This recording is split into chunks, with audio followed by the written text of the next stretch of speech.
هو انت ازاي تختبر كهرباء الرشاشات عشان تتاكد حساس الكرنك شغال ولا لا؟ اول حاجه هتجيب لمبه الاختبار اللي احنا شرحناها بتتعمل ازاي في الفيديوهات اللي فاتت.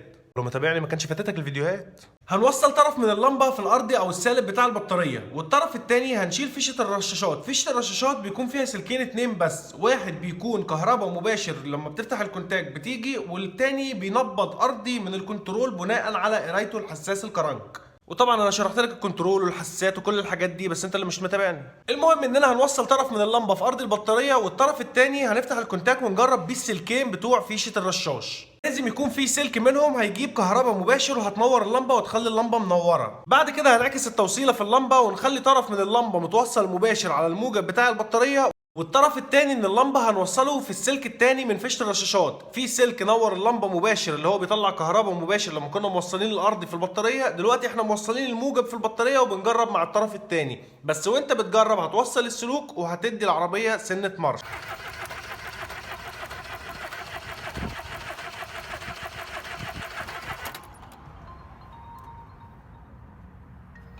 بس المفروض اللي هو مع المارش اللمبه هتنور وتطفي وتنبض زي ما انت شفتها كده. كده بيكون الكهرباء والنبض واصل من الكنترول للرشاش، وكده بنسبة 90% حساس الكرنك بيكون سليم. بس خد بالك، مش معنى ان الكهرباء واصلة الرشاشات ان الرشاشات نفسها سليمة. الكهرباء واصلة لها، بس ممكن الرشاشات نفسها يكون تالفة او مكتومة او فيها مشكلة. وما تنساش تعمل لي لايك ومتابعة.